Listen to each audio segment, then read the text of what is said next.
Hello, नमस्ते, स्वागत आप सभी का हिंदी टॉपर्स यूट्यूब चैनल पे। तो अपनी जर्नी को निरंतर बनाए रखते हुए हम लोग आज आपके सामने भाग नंबर 15 लेके आए हैं। इस भाग में हम लोग राज्यपाल से संबंधित इंपोर्टेंट क्वेश्चंस के बारे में डिस्कस करेंगे, देखेंगे कितने क्वेश्चन पूछे गए हैं, देखेंगे क्या क्वेश्चन पूछे जा सकते हैं। और अभी तक जितने भी हम लोगों ने भाग जो 14 किए वो काफी इंपोर्टेंट है। ठीक है, जो भी प्रीलिम्स 2022 देने जा रहा है 5 जून को, तो प्लीज इसको आप एक बार वीडियो को जरूर देखिएगा, क्योंकि इससे आपको काफी हेल्प मिलेगी। ठीक है, आप एग्जामिनेशन हॉल में बैठोगे, अगर आपने इन वीडियो को ढंग से रिवाइज किया है तो आपका कॉन्फिडेंस लेवल एक अलग ही दर्जे का होगा और आप इजिली पेपर को, पॉलिटिकल का जो सेक्शन है आप उसको आराम से सोल्व कर ले जाओगे। ठीक है, तो चलिए स्टार्ट करते हैं। फर्स्ट क्वेश्चन देखिए, भारतीय संसद किस रीति से प्रशासन पर नियंत्रण करती है? मतलब ऐसी कौन सी प्रणाली है या प्रोसेस है जिसके माध्यम से भारतीय संसद प्रशासन पर कंट्रोल करती है? तो सिंपल आंसर है इसका, हम लोगों ने कल भी पढ़ा था कि संसदीय समितियां बनाती है संसद। उन संसदीय समितियों के माध्यम से जितना भी प्रशासन होता है, चाहे वो मिनिस्ट्री के लेवल पे हो, चाहे वो अधिकारियों के लेवल पे हो, उनको कंट्रोल करने का काम कौन करती है? फिर संसद करती है। ठीक, चलिए नेक्स्ट देखते हैं। Question number 2। अच्छा, भारत के राज्यपाल के संदर्भ में, यहां से आपके राज्यपाल से संबंधित क्वेश्चन स्टार्ट होते हैं। भारत के संविधान में उपबंध है कि प्रत्येक राज्य के लिए एक राज्यपाल होगा। बिल्कुल सही। वो अलग बात है कि एक व्यक्ति को 2 या 2 से अधिक राज्यों का भी राज्यपाल बनाया जा सकता है, बट भारत के संविधान में ये कहा गया कि प्रत्येक राज्य के लिए एक राज्यपाल होगा। ठीक है। सेकंड, भारत में एक ही व्यक्ति को एक ही समय पर 2 या 2 से अधिक राज्यों का राज्यपाल नियुक्त नहीं किया जा सकता है। बिल्कुल गलत है, किया जा सकता है, अभी हम लोगों ने बताया। तीसरा, राज्य के राज्यपालों की नियुक्ति भारत के राष्ट्रपति द्वारा की जाती है, किंतु जम्मू कश्मीर के राज्यपाल की नियुक्ति राष्ट्रपति नहीं करता। अच्छा जी, अगर राष्ट्रपति नहीं करता तो कौन करता है? भारत में किसी भी स्टेट का, किसी भी यूनियन टेरिटरी का अगर राज्यपाल घोषित किया जाएगा तो उसकी नियुक्ति कौन करेगा? राष्ट्रपति करेगा। फोर्थ, राज्य के राज्यपाल उच्च न्यायालय के मुख्य न्यायमूर्ति या उसकी अनुपस्थिति में उस न्यायालय के उपलब्ध वरिष्ठतम न्यायाधीश के समक्ष शपथ या प्रतिज्ञा लेते हैं। शपथ या प्रतिज्ञा का प्रारूप संविधान की 3री अनुसूची में आपका दिया गया है। ठीक है, तो इस हिसाब से आपका जो आंसर हो जाएगा, आंसर होगा आपका ए। केवल और केवल आपका जो है ऑप्शन 1 सही है। ठीक है, क्यों सही है? क्योंकि देखिए यहां पर लिखा गया है, 7वें संविधान संशोधन के द्वारा यह कहा गया कि आर्टिकल 153 में एक ही व्यक्ति को 2 या 2 से अधिक राज्यों का राज्यपाल नियुक्त किया जा सकता है। ठीक है।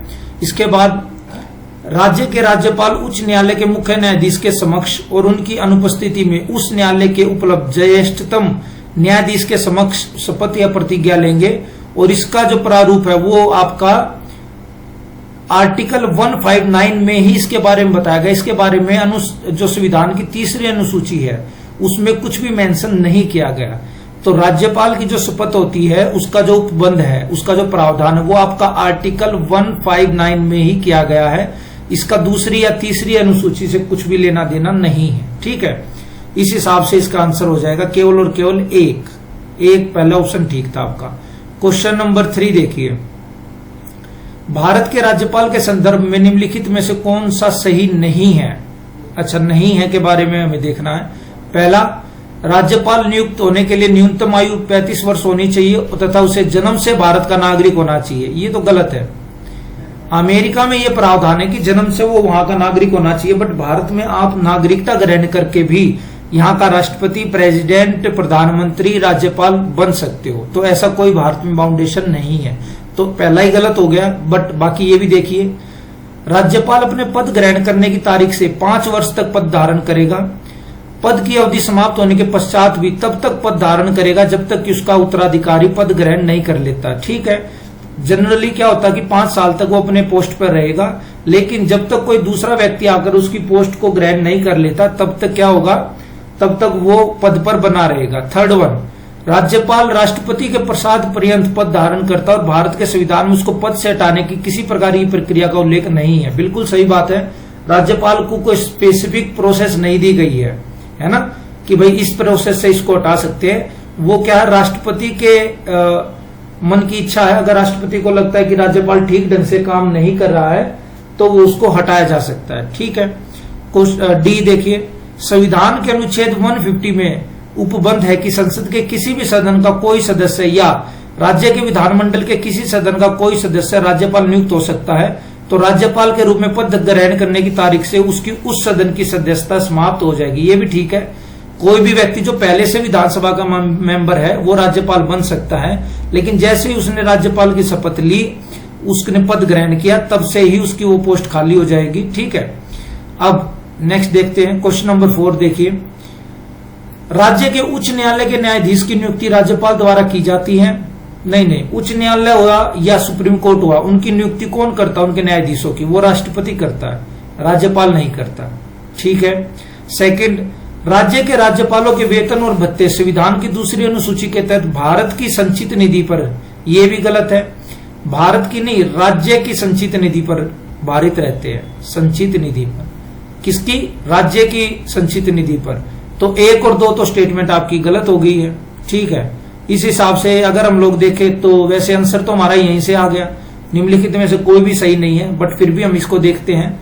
राष्ट्रपति उस व्यक्ति को किसी राज्य का राज्यपाल नियुक्त कर सकेगा जिसमें लोकसभा या राज्य विधानसभा बनने की योग्यता होगी। नहीं, राज्यपाल के लिए सामान्यतः 35 एज की गई है और लोकसभा के लिए एज कितनी है? 25। तो ये नहीं हो सकता। यदि संबंधित राज्य की व्यवस्थापिका उसे पद से हटाए जाने का प्रस्ताव स्वीकार करती है तो पदावधि से पूर्व भी उसे पद मुक्त किया जा सकता है। ये भी गलत है। इसको हटाने का जो पावर है वो केवल और केवल राष्ट्रपति के पास है। तो चारों स्टेटमेंट आपकी गलत हो जाएगी। क्वेश्चन नंबर 5 देखिए, निम्नलिखित में से किसकी नियुक्ति राज्य के राज्यपाल के द्वारा नहीं की जाती है? ठीक है। राज्य के निर्वाचन आयुक्त की नियुक्ति बिल्कुल राज्यपाल करता है। सेकंड, राज्य लोक सेवा के अध्यक्ष और सदस्यों की नियुक्ति ये भी राज्यपाल करता है। एडवोकेट जनरल ऑफ स्टेट की नियुक्ति ये भी राज्यपाल करता है। राज्य विश्वविद्यालय के चांसलर की नियुक्ति, अच्छा भाई, चांसलर तो खुद राज्यपाल ही होता है। ठीक है। राज्यपाल ही, जब सारी जो स्टेट यूनिवर्सिटीज होती हैं उन सभी का जो अध्यक्ष है, चांसलर, वो राज्यपाल ही होता। तो राज्यपाल कैसे नियुक्ति करेगा? हाँ, जो वीसी होते हैं ना, वाइस चांसलर जो होते हैं, उनकी नियुक्ति राज्यपाल करेगा, लेकिन चांसलर ऑटोमेटिकली राज्यपाल ही होता है। दैट्स वाई इसका ऑप्शन क्या हो जाएगा? D is the correct answer. ठीक, चलिए नेक्स्ट पे बढ़ते हैं। क्वेश्चन नंबर 6 देखिए, निम्नलिखित में से कौन राज्य के राज्यपाल के प्रसाद पर्यंत, मतलब जब तक उसकी इच्छा तब तक वो पद धारण करता है? पहला, राज्य के मंत्री, बिल्कुल सीएम और राज्य के जितने भी मिनिस्टर है वो राज्यपाल की प्रसाद पर्यंत तक पद धारण करेंगे।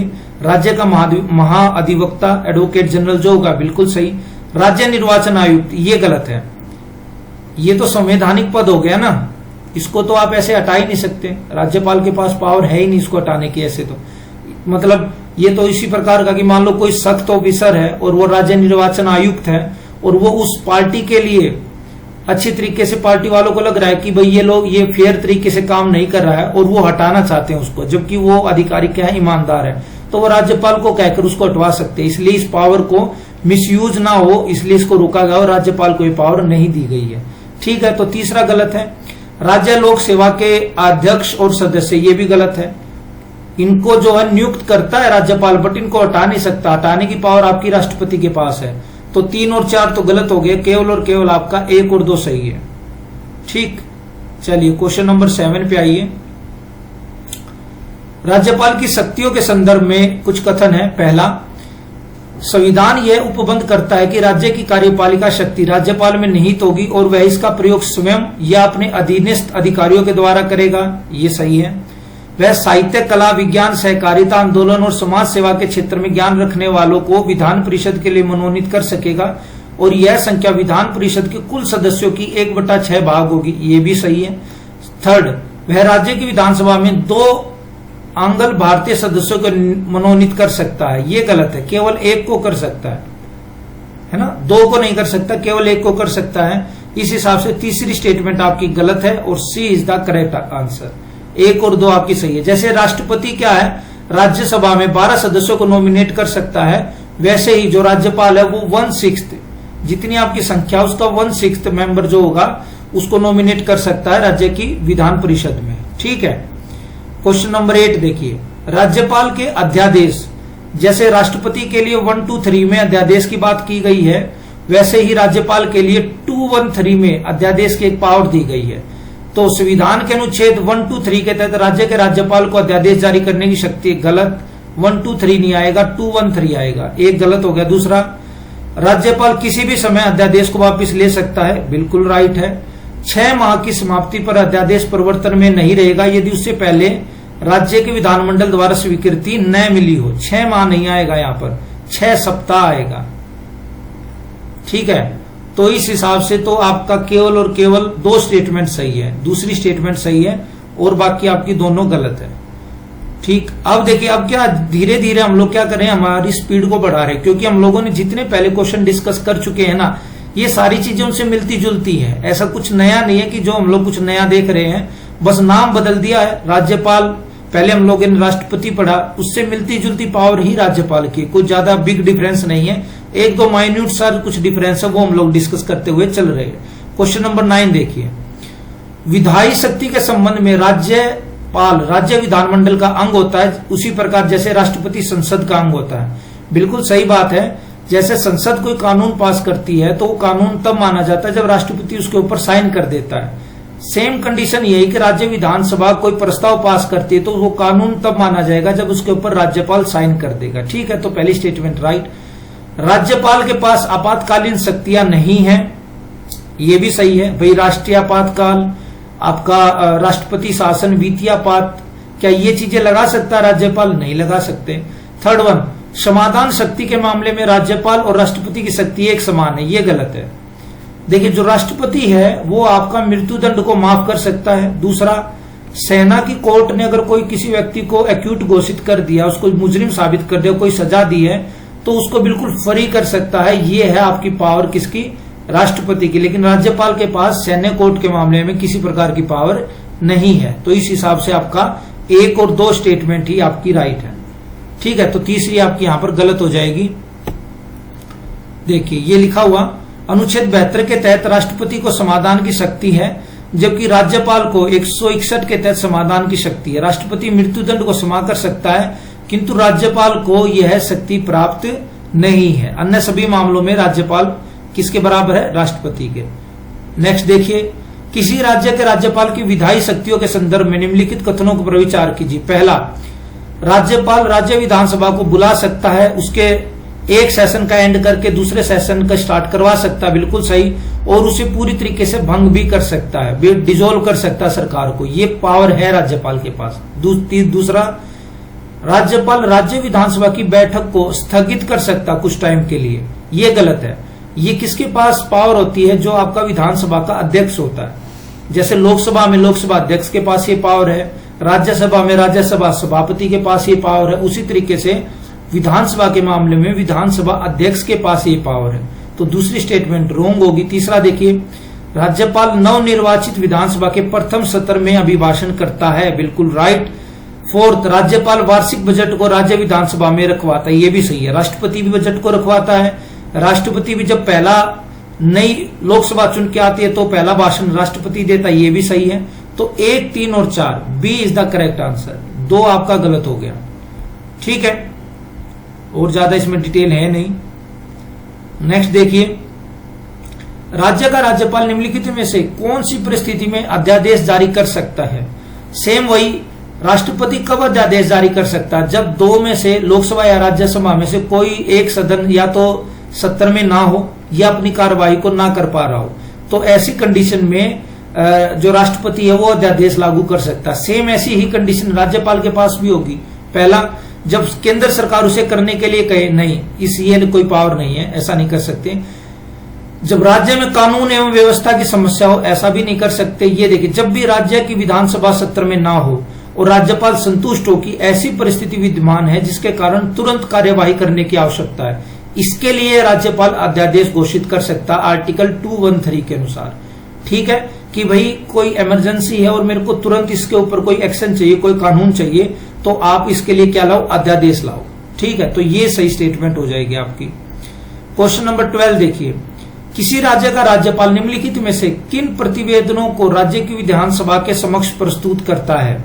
अच्छा, जैसे राष्ट्रपति कुछ दस्तावेजों को लोकसभा और राज्यसभा में रखवाता है, उसी प्रकार से राज्यपाल भी कुछ दस्तावेजों को राज्य की विधानसभा के समक्ष प्रस्तुत करता है। जैसे पहला, राज्य वित्त आयोग के प्रतिवेदन को बिल्कुल रखवाएगा, राज्य लोक सेवा आयोग की रिपोर्ट को बिल्कुल रखवाएगा और कैग के रिपोर्ट को ये भी रखवाएगा। 1, 2 और 3 तीनों को ही रखवाता है राज्यपाल। तो इस हिसाब से इसका आंसर क्या हो गया? D is the correct answer. ठीक है, सभी कथन आपके सही हैं। क्वेश्चन नंबर 13 देखिए, राज्य के गवर्नर द्वारा एक विधेयक राष्ट्रपति के विचारार्थ आरक्षित किया गया, तब राष्ट्रपति क्या कर सकता है? भाई राज्य की जो विधानसभा है उन्होंने एक प्रस्ताव भेजा राज्यपाल के पास, राज्यपाल ने उसको अपने विवेक के अनुसार राष्ट्रपति के पास भेज दिया। अब राष्ट्रपति के पास अगर वो विचाराधीन है वो मामला, तो उसको लेकर क्या किया जा सकता? पहला, विधेयक पर अपनी सहमति दे सकता है, बिल्कुल दे सकता है। सेकंड, विधेयक पर अपनी अनुमति रोक सकता है, ये भी कर सकता है। थर्ड वन, राज्यपाल को निर्देश देगा कि विधेयक को राज्य के विधानमंडल के सदन या सदनों को पुनर्विचार के लिए लौटा दें, किंतु सदन या सदनों द्वारा संशोधन या बिना संशोधन के पारित कर राष्ट्रपति के समक्ष पुनः प्रस्तुत किया जाता तो राष्ट्रपति अनुमति देने के लिए बाध्य है।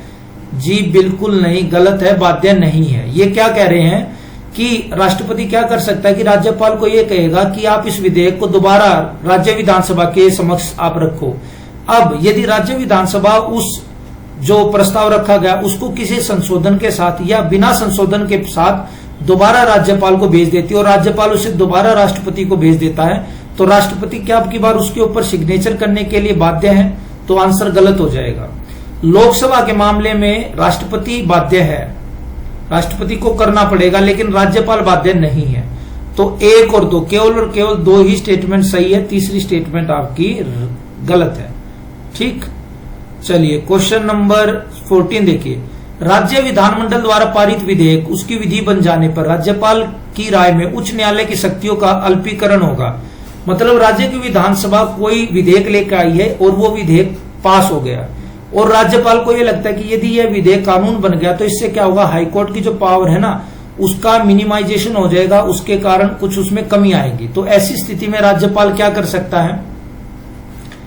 राज्यपाल स्वीकृति नहीं देगा, विधेयक पर स्वीकृति नहीं दे देगा, विधेयक को पुनर्विचार के लिए राज्य के विधानमंडल को लौटा देगा, विधेयक को राष्ट्रपति के विचार के लिए आरक्षित नहीं रखेगा। तो सिंपल सी बात है, अगर हाईकोर्ट का मामले में उसको ये लगता है कि हाईकोर्ट की पावर डिसॉल्व हो जाएंगी तो वो क्या कर सकता है? उसके ऊपर स्वीकृति देने से मना कर सकता है। ठीक है, उसमें कोई जरूरी नहीं है कि वो उसमें आंसर दे ही दे, मना भी कर सकता है। ठीक, आगे देखिए, ये इंपॉर्टेंट है। देखिए, धन विधेयक के संबंध में राज्यपाल विधेयक को पुनर्विचार के लिए राज्य के विधानमंडल के पास नहीं भेज सकता। ऐसा ही आपका राष्ट्रपति के पास है, राष्ट्रपति भी तो धन विधेयक के मामले में पुनर्विचार के लिए नहीं भेज सकता। सेम कंडीशन आपका राज्यपाल के। क्वेश्चन नंबर 15 देखिए, राज्यपाल के संदर्भ में पहला, राष्ट्रपति अध्यादेश का प्रयोग मंत्री परिषद की सलाह पर करता है, जबकि राज्यपाल के अध्यादेश की शक्ति स्वैच्छिक है। नहीं, अपनी मर्जी से अध्यादेश नहीं ला सकता राज्यपाल, चाहे राष्ट्रपति हो चाहे राज्यपाल हो, मंत्री परिषद की एड एंड एडवाइस के आधार पर ही काम करते हैं। ठीक है, तो इसमें अपनी मर्जी का तो कोई मतलब ही नहीं है।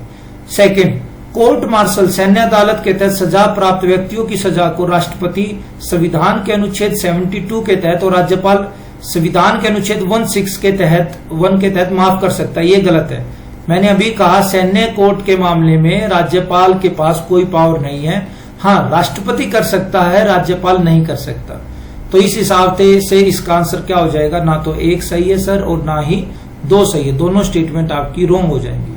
ठीक, क्वेश्चन नंबर 16 देखिए, राज्य के राज्यपालों की विवेकाधीन शक्ति, मतलब जो अपने दिमाग का यूज कर खुद, उसके ऊपर कोई पावर नहीं है, खुद ब खुद अपने दिमाग से जो यूज कर सकता। पहला, समाधान की शक्ति नहीं, समाधान की शक्ति का तो एड एंड एडवाइस देगा मंत्री परिषद, तभी उसको कंसीडर करता राज्यपाल, उसमें अपनी विवेक की यूज नहीं किया जाता। तो पहला तो गलत हो गया।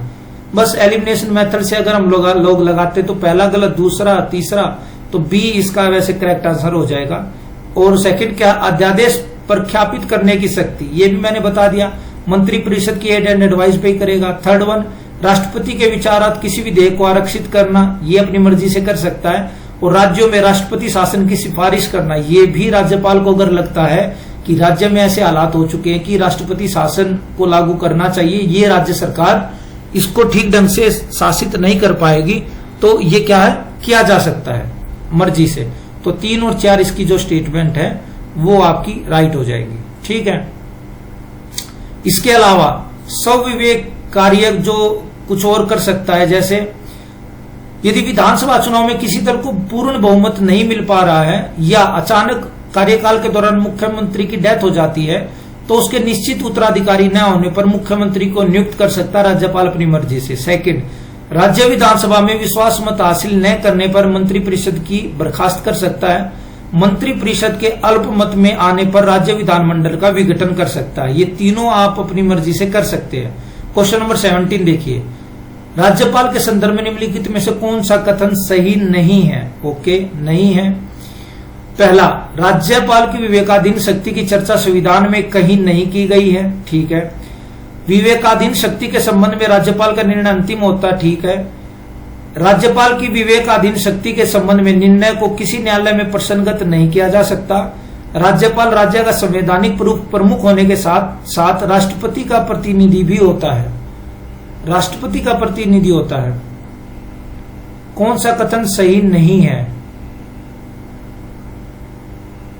अच्छा, विवेकाधीन शक्ति के बारे में हमारे संविधान में आर्टिकल में इसका मतलब दिया गया है ना। राज्यपाल में विवेकाधीन शक्ति के बारे में आर्टिकल 1632 में इसमें मेंशन किया गया है। सॉरी, ये गलती हो गया।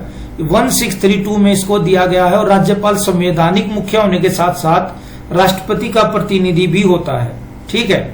राष्ट्रपति राज्यपाल को कुछ विशेष उत्तरदायित्व के निर्वहन के लिए समय समय पर निर्देश देता है और राज्यपाल उस निर्देशों के अनुसार कार्य करता है। क्वेश्चन नंबर 18 देखिए आप, राज्यपाल के चयन के विषय में सरकारी आयोग का गठन किया गया था। उनको ये कहा गया था कि भाई केंद्र और राज्यों के बीच में जो संबंध है ना, आप उनको लेकर कुछ सजेशन दो, कुछ रिकमेंडेशन दो कि इनको कैसे तो ठीक किया जा सकता है और उनमें क्या प्रॉब्लम है। तो सरकारी आयोग ने राज्यपाल के पद को लेकर भी कुछ रिकमेंडेशन दी। तो पहला, केंद्र में सत्ताधारी दल के किसी राजनायक की नियुक्ति नहीं होनी चाहिए। एक मिनट। ठीक है। सेकंड, ऐसे व्यक्ति जिसकी राज्य की स्थानीय राजनीति से गहरी घनिष्ठता ना हो, उसकी नियुक्ति होनी नहीं होगी। नहीं, ऐसी कुछ नहीं है कि किसी आदमी की यदि पॉलिटिक्स में रुचि ना हो तो उसकी आप राज्यपाल के तौर पर उसको नियुक्त नहीं कर सकते, ऐसा नहीं है, ये गलत है।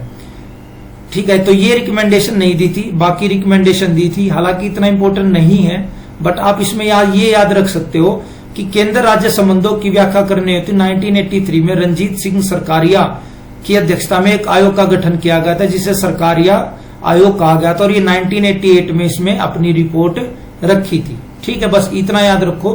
क्वेश्चन नंबर 19 देखिए, संसद विधि द्वारा किसी राज्य के राज्यपाल को किसी निकटवर्ती संघ राज्य क्षेत्र का प्रशासक नियुक्त कर सकती है। संसद कर सकती है? नहीं, संसद नहीं, राष्ट्रपति कर सकता है, संसद तो नहीं करेगी। सेकंड देखते हैं, यदि कोई राज्य का राज्यपाल निकटवर्ती संघ राज्य के प्रशासक के रूप में कार्य करने हेतु नियुक्त होता है, तो वो ऐसे प्रशासक के रूप में अपने कर्तव्यों का प्रयोग अपनी मंत्रिपरिषद से स्वतंत्र रहते हुए करेगा। ये बिल्कुल सही है। मतलब आप किसी राज्य के आप राज्यपाल हो और आपको बोल दिया गया कि भाई आपके बगल में जो यूटी है ना, यूनियन टेरिटरी, आप उसका भी प्रशासन चलाओगे, तो आपको क्या लगता है कि आप प्रशासन चलाने में उस राज्य के मंत्रिपरिषद की सलाह लोगे यूटी का शासन चलाने में? बिल्कुल नहीं लेंगे, क्योंकि यूटी अलग है, राज्य अलग है। इस हिसाब से आपका दूसरा जो स्टेटमेंट हो जाएगा वो राइट हो जाएगा। तो राष्ट्रपति कर सकता, संसद नहीं करती। राष्ट्रपति किसी राज्य के राज्यपाल को किसी निकटवर्ती संघ के क्षेत्र के प्रशासक रूप में नियुक्त कर सकता है। क्वेश्चन नंबर 20 देखिए, संविधान के मसौदे में निर्वाचित राज्यपालों के प्रावधानों की मूल योजना को छोड़ दिया गया। देखिए, संविधान में यह बहस उठी थी कि जिस प्रकार से आप राष्ट्रपति को चुनते हो, तो क्या उसी प्रकार से आप राज्यपाल को चुनने के लिए भी एक प्रोसेस होनी चाहिए या नहीं होनी चाहिए। तो उस टाइम पे जो हमारे संविधान निर्माता थे, उन्होंने कुछ रीजन दिए कि भाई ये कुछ रीजन है जिनके कारण क्या है, आप राज्यपाल को एज ए नॉमिनेट कर दो राष्ट्रपति की तरफ से। उसके लिए कुछ अलग से प्रोसेस करने की जरूरत नहीं है, क्योंकि इससे क्या होगा, सिस्टम और ज्यादा पेचीदा हो जाएगा। क्योंकि जो व्यक्ति राज्यपाल बनेगा वोट के आधार पर, वो अपने आप को मुख्यमंत्री से फिर ऊपर समझेगा, मुख्यमंत्री की वैल्यू नहीं समझेगा ना। तो देखिए क्या क्या रीजन थे। पहला, इसका तात्पर्य होगा, दूसरा इलेक्शन, बिल्कुल सही। निर्वाचन प्रमुख राजनीतिक मुद्दों पर लड़ा जाता है। ये तो कोई जरूरी नहीं है। व्यक्तिगत इश्यूज, व्यक्तिगत मुद्दे भी हो सकते हैं, राजनीतिक मुद्दों पर लड़ा जाएगा, ये कोई जरूरी नहीं है। तीसरा, निर्वाचित राज्यपाल अपने को मुख्यमंत्री से बड़ा समझेगा, ये सही है। राज्यपाल को संसदीय प्रणाली के अधीन ही कार्य करना था, हाँ ये भी सही है। भाई जब राज्यपाल को मुख्यमंत्री और उनकी मंत्री परिषद के अंडर में रह के ही काम करना था तो उसके लिए अलग से चुनाव करवाने की जरूरत ही नहीं थी। ठीक है, तो इस हिसाब से क्या हो जाएगा आपका answer, C is the correct answer, 1, 3 and 4।